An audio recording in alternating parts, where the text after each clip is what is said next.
था what is pronoun, क्या देखा था हमने, व्हाट इज प्रोनाउन, ठीक है ना। तो हमने देखा था कि a word is used instead of a noun, वह शब्द जो संज्ञा के बदले में प्रयुक्त होता है प्रोनाउन कहलाता है। ये देखा था हमने, और हमने कुछ उसका कुछ समझा था, आउटलाइन समझा भी था हमने।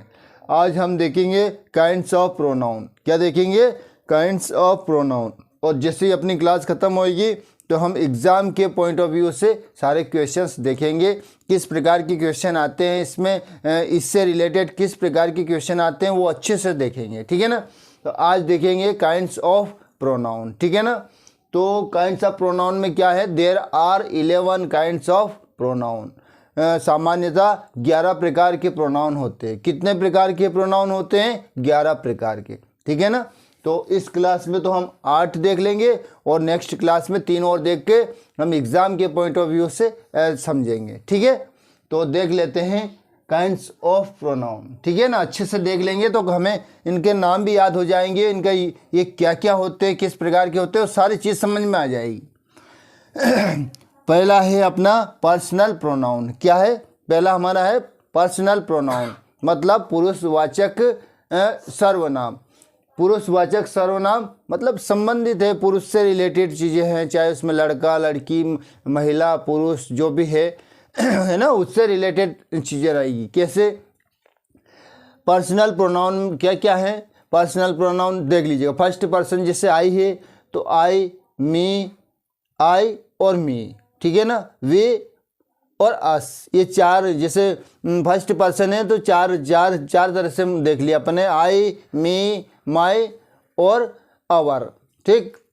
आई, मी, वी, अस, ये 4 देख लिया। सेकंड पर्सन यू, ये भी पर्सनल प्रोनाउन में रहेगा, यू, ठीक है ना। सेकंड पर्सन का ऑब्जेक्टिव केस होता है वही यू ही रहेगा, कोई दिक्कत नहीं है।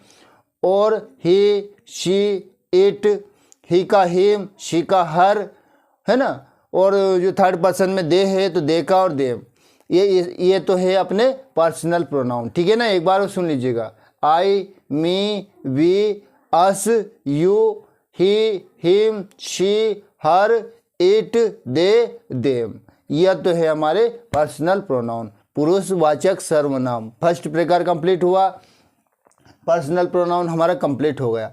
सेकंड आता है अपना पोसेसिव प्रोनाउन, ठीक है ना। सेकंड कौन सा आता है, पोसेसिव प्रोनाउन। मतलब पोसेसिव प्रोनाउन मतलब अधिकारवाचक, अधिकार सूचक होता है, मतलब अधिकार दिखाता है। कैसे दिखाता है अधिकार, जैसे माइन बोला, माइन मतलब दिस पेन इज माइन, तो ये अधिकार हुआ कि ये मेरा पेन है ना, तो अधिकार सूचक में माइन हुआ। Ours, this books are ours, ये पुस्तकें हमारी है, ये भी अधिकार सूचक है। अवर्स भी अधिकार है, माइन भी अधिकार है। Yours, this books are yours, ये भी अधिकार सूचक है, योर्स भी। तो माइन, अवर्स, योर्स, ठीक है ना। और his, this is his book, ऐसे बोल दो, it is his book, his book मतलब उसकी पुस्तक, ये भी अधिकार वाला, हिज भी अधिकार वाला हो गया।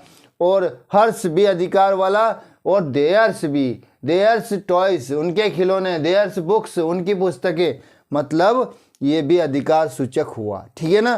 तो क्या क्या है एक बार वो देख लीजिएगा, mine, ours, yours, his, hers, their, ठीक है। देयर्स मतलब ये भी अधिकार सूचक है, मतलब पोसेसिव प्रोनाउन है, ठीक है। सेकंड प्रकार कंप्लीट हुआ।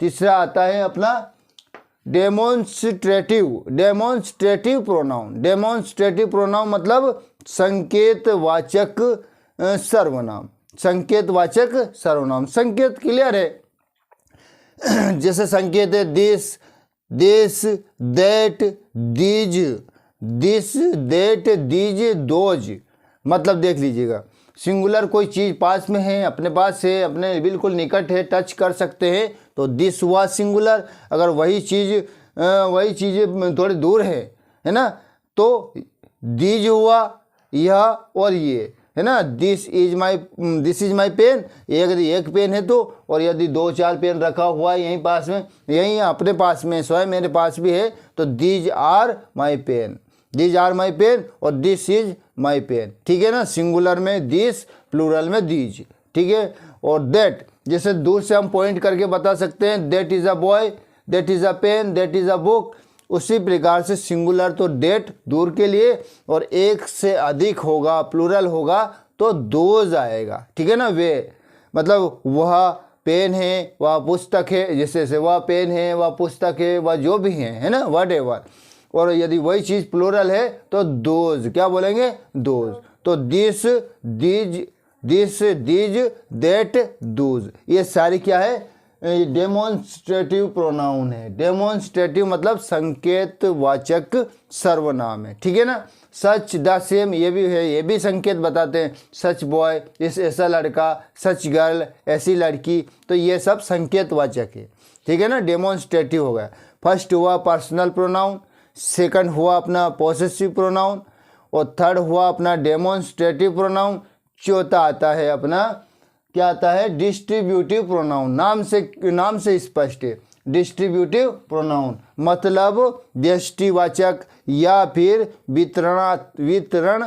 वितरणवाचक, है ना। डिस्ट्रीब्यूटर ने वितरण तो बांटना होता है, तो बांटने वाला मतलब वितरण वाचक सर्वनाम, डिस्ट्रीब्यूटिव प्रोनाउन, ठीक है ना। उसके अंतर्गत क्या क्या चीज़ें हो सकती है, एच, इधर, एच, इधर और नीदर। वो इधर और नाइदर नॉर है ना, वो क्या है, वो इसी के अंतर्गत आता है, डिस्ट्रीब्यूटिव प्रोनाउन के अंतर्गत, ठीक है ना। तो डिस्ट्रीब्यूटिव समझ में आ गए ना, एच, इधर, नीदर, ये है डिस्ट्रीब्यूटिव प्रोनाउन, ठीक है ना, वितरणवाचक सर्वनाम। नेक्स्ट है अपना रिसिप्रोकल। क्या है, रिसिप्रोकल, RE, रिसिप्रोकल प्रोनाउन, पारस्परिक। रिसिप्रोकल प्रोनाउन मतलब पारस्परिक संबंध सर्वनाम, पारस्परिक संबंध सूचक सर्वनाम। ये है अपना फिफ्थ वाला, पारस्परिक संबंध सूचक। मतलब क्या है, पारस्परिक संबंध सूचक मतलब क्या है, वन, एच, ये का यही जो बोला, वन, अनदर, एच, एवरी नहीं, एक तो वन हुआ, ईच हुआ, अदर हुआ, अनदर हुआ, वन हुआ, वन, वन अनदर हुआ, अदर हुआ और वन अनदर हुआ। ये कौन से प्रोनाउन है, रिसिप्रोकल प्रोनाउन है, ठीक है ना। रिसिप्रोकल समझ में आ गया। नेक्स्ट है अपना रिफ्लेक्सिव प्रोनाउन। रिफ्लेक्सिव प्रोनाउन मतलब निज सूचक, निजवाचक सर्वनाम। याद रखना है नाम को, क्योंकि आगे एग्ज़ाम से रिलेटेड क्वेश्चन आएंगे तो आपको आइडेंटिफाई करना होता है। तुरंत आइडेंटिफाई कर लेते कि यदि हमने माइन बोला कि ये माइन अंडरलाइन किया कि आप पिक आउट द प्रोनाउन, ये प्रोनाउन चाटिए। अगर हमने सच, अदर, अनदर जो भी लिखा, नीदर, तो आपको क्या करना, पिक आउट करना और उनका टेल द नाम, उनका नाम बताना है। इस प्रकार से क्वेश्चन, और बहुत सारे एग्जाम में इतने महत्वपूर्ण क्वेश्चन आते हैं दोस्तों कि आपको लगेगा कि वास्तव में बहुत अच्छी बात है, प्रोनाउन सीख गए ना तो कोई टेंशन नहीं है। एग्ज़ाम के पॉइंट ऑफ व्यू से सारे क्वेश्चन हल कर सकते हैं। हम थोड़ा सा समझ लेते हैं ना इसके बारे में, यदि हमने इनको समझ लिया ना तो कोई भी क्वेश्चन गलत नहीं हो सकता है। तो अपना क्या हो गया था, ये चल रहा था रिफ्लेक्सिव प्रोनाउन। रिफ्लेक्सिव मतलब निजवाचक, नाम से स्पष्ट हो रहा है, निजवाचक। निजवाचक क्या, निजवाचक सिंपल है, किसी भी प्रोनाउन में सेल्फ या सेल्फ जोड़ते हैं हम, निज बना उसको बना देते थे। जैसे निजवाचक में मैं बोल रहा हूँ, जैसे माई है, माई है ना, माई प्रोनाउन है तो माई में सेल्फ जोड़ा तो माई सेल्फ। आवर है, आवर सिंगुलर नहीं प्लूरल में है तो आवर सेल्व्स। दे है तो देम सेल्व्स, ठीक है ना। सेल्व्स दोनों चीज़ें जुड़ती जाएगी, प्लूरल में सेल्व्स और सिंगुलर में सेल्फ। इस प्रकार से जुड़ते जाएंगे और ये अपना निजवाचक सर्वनाम कंप्लीट होता है। और आपको आइडेंटिफाई भी करना आ जाता है, तुरंत समझ भी लेते हैं कि यार ये निजवाचक सर्वनाम। पर दोस्तों निजवाचक सर्वनाम तो है ही, पर अब जो नेक्स्ट आ रहा है ये देख लीजिएगा। जो नेक्स्ट आ रहा है ये तो रिफ्लेक्सिव में निजवाचक तो हो ही गया, myself, ourself, themselves, ठीक है ना, इट सेल्फ, वन सेल्फ, इस तरह से निजवाचक है।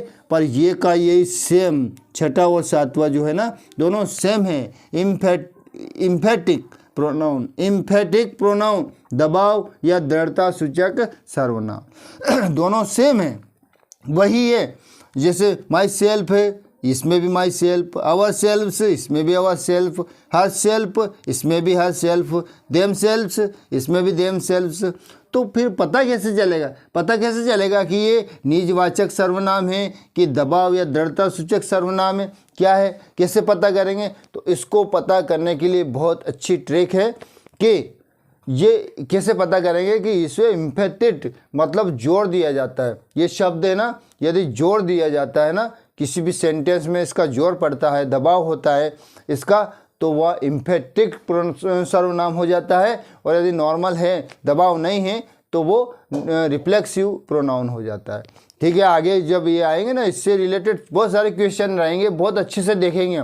आज तो केवल हमें प्रकार को समझना है कि कौन सा निजवाचक है, कौन सा पारस्परिक संबंध सूचक है, कौन सा क्या है, ये चीज़ें हमको समझना है। ठीक है ना, और कुछ ऐसा नहीं है, नहीं तो हम क्लियर, जैसे आपको क्लियरिटी कब आएगी, जब इनके डिटेल में पढ़ेंगे ना, तो सारी क्लियरिटी आ जाएगी, सब समझ जाएंगे आप कि ये इम्फेटिक प्रोनाउन है, कि ये रिफ्लेक्सिव प्रोनाउन है, कि ये पर्सनल है, कि डेमोन्स्ट्रेटिव है, कि डिस्ट्रीब्यूटिव है, कि क्या है। ठीक है ना, आपको काइंड्स ऑफ प्रोनाउन देख रहे थे, हमने कितना कर लिया, हमारे 7 हो गए। ठीक है ना, ये 8वां भी हम आगे की नेक्स्ट क्लास में देखेंगे।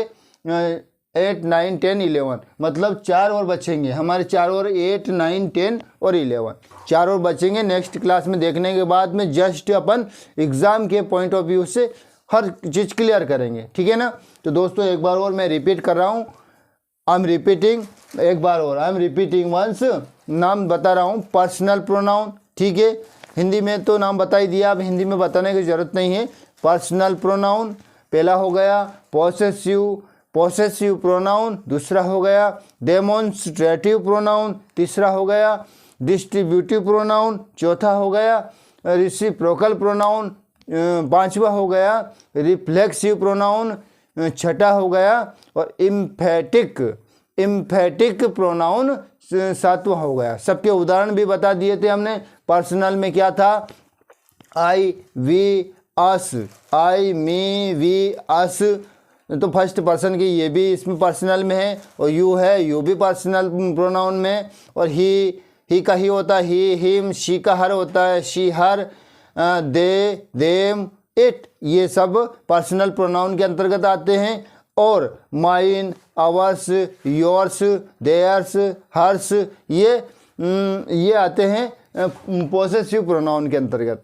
ठीक है ना, और थर्ड में फिर दिस, दीज, देट, दोज, ये किस में आते हैं, ये आते हैं हमारे डेमोन्स्ट्रेटिव प्रोनाउन में आते हैं। और चौथा हमने देखा था डिस्ट्रीब्यूटिव में बांटने वाले, डिस्ट्रीब्यूटिव मानो ईच, इधर, नीदर, ये जो प्रोनाउन होते हैं ये कौन से होते हैं, डिस्ट्रीब्यूटिव होते हैं। ठीक है ना, फिर नेक्स्ट देखा था हमने ईच अदर, वन अनदर, ये कौन से थे हमारे, रेसिप्रोकल थे ना, मतलब होते हैं पारस्परिक संबंध सूचक होते हैं। ठीक है ना, रेसिप्रोकल देख लिया था। फिर हमने रिफ्लेक्सिव देखा था, निजवाचक, myself, themselves, ourselves, itself, oneself, इस प्रकार से या तो सेल्फ या सेल्व्स, मतलब SELVES सेल्व्स, या फिर सेल्फ SELF, इस प्रकार से इस पे जुड़ते हैं। और जो दबाव होता है, ठीक है ना, मतलब जिस पे दबाव पड़ता है कर्ता जो सब्जेक्ट होता है। और एक और चीज़ पहचान करने की एक और चीज़ है कि इम्फेटिक प्रोनाउन कहाँ यूज होता है, सब्जेक्ट के तुरंत बाद इनका प्रयोग होता है। हम इनका प्रयोग देखेंगे ना, तब जाके प्रैक्टिकली करेंगे, तब जाके हमको समझ में आएगा। Thanks for watching me, thanks for listening me, thank you very much.